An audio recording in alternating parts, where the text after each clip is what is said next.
Olá, meu nome é Jamile e eu e meu grupo iremos falar sobre os princípios explícitos da economia no Brasil, começando pelo princípio da livre iniciativa. Esse princípio, ele é o maior, se não um dos maiores princípios, que norteiam a economia no Brasil.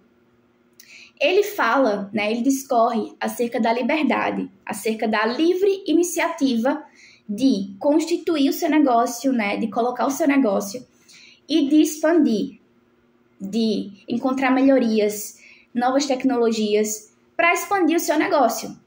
Só que o que pode acontecer é que algumas empresas, alguns empreendedores podem formar cartéis, podem se colocar em uma posição dominante no mercado e praticar, ações anticompetitivas, ações que vão rechaçar a concorrência totalmente. E isso acaba prejudicando, às vezes, pequenos empreendedores, pessoas que ainda estão crescendo, na indústria e não têm essa oportunidade, de crescer com o seu negócio. E, além disso, existe um perigo de essas empresas irem contra o Código de Defesa do Consumidor, e isso não afetar apenas os empreendedores, afetar os consumidores.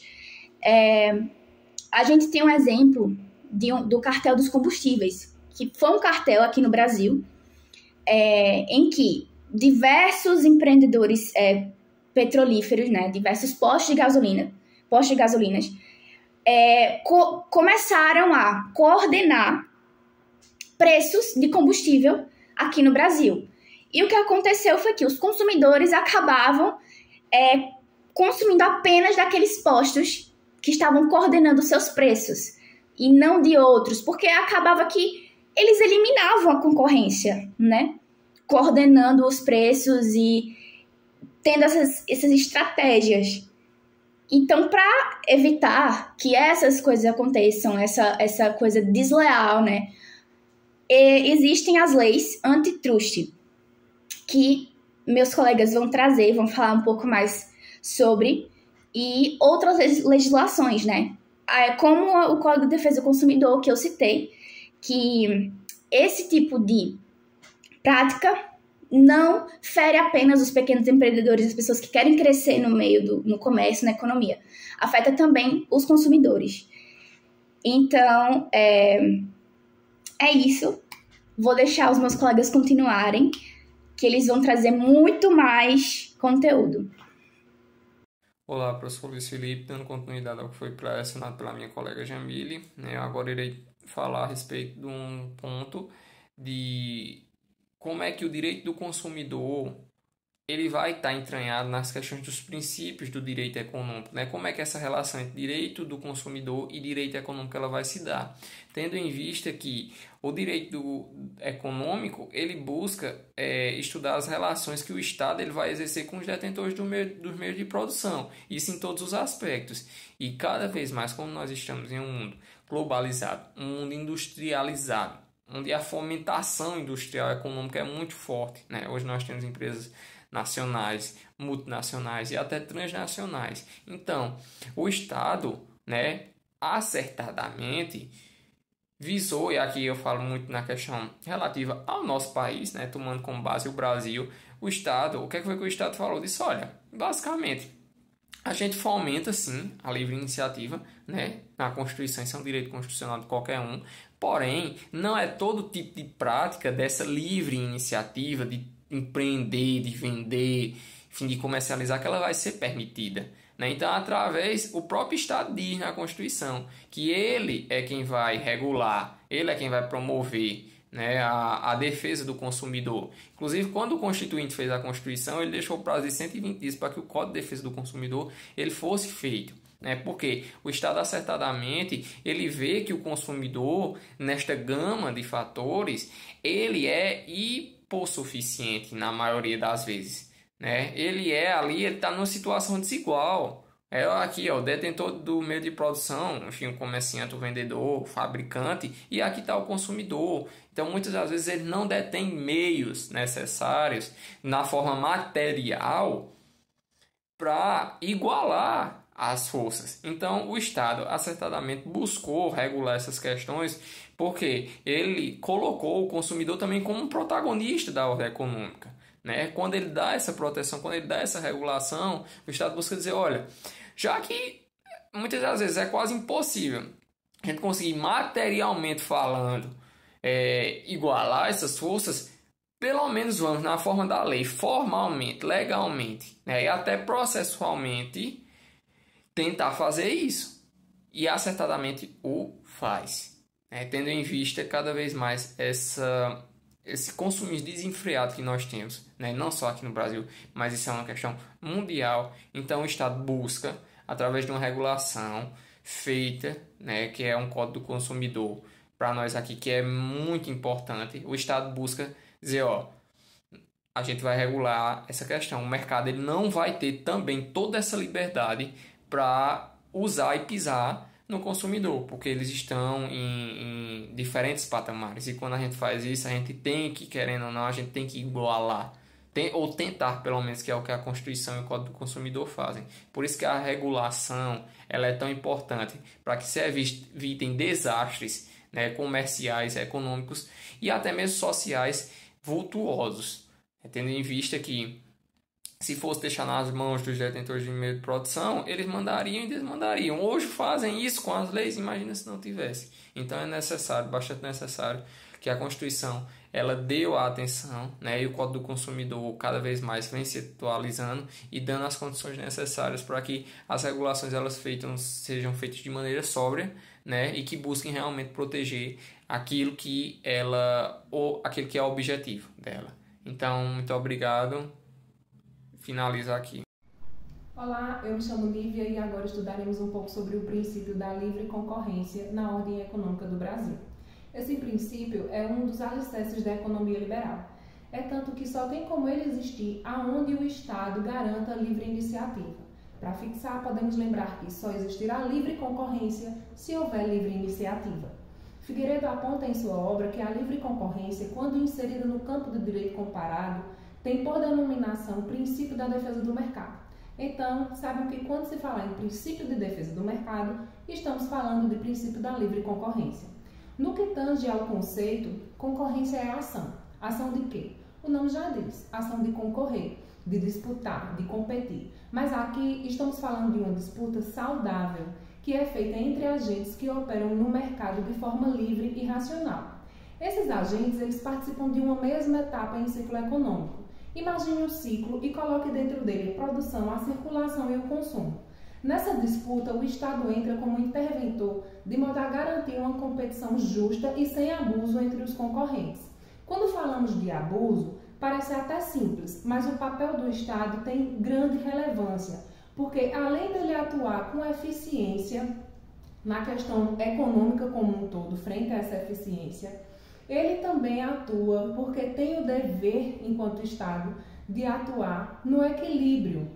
Então, ele atua na defesa, na proteção econômica, evitando, então, o desequilíbrio ocasionado pelos abusos, tais como o monopólio, o oligopólio, o famoso truste e também o cartel, entre outros. E como esse princípio contribui para o direito econômico? Além de tudo que eu já falei, esse princípio ele visa garantir que todas as pessoas possuam condições de participar de uma mesma etapa do ciclo econômico de forma livre, tanto para entrar quanto para permanecer, como também para sair, sem ocasionar ingerências. O que é que isso quer dizer? Sem interferências que sejam estranhas e provenientes de interesses de outros agentes alheios ao processo de concorrência.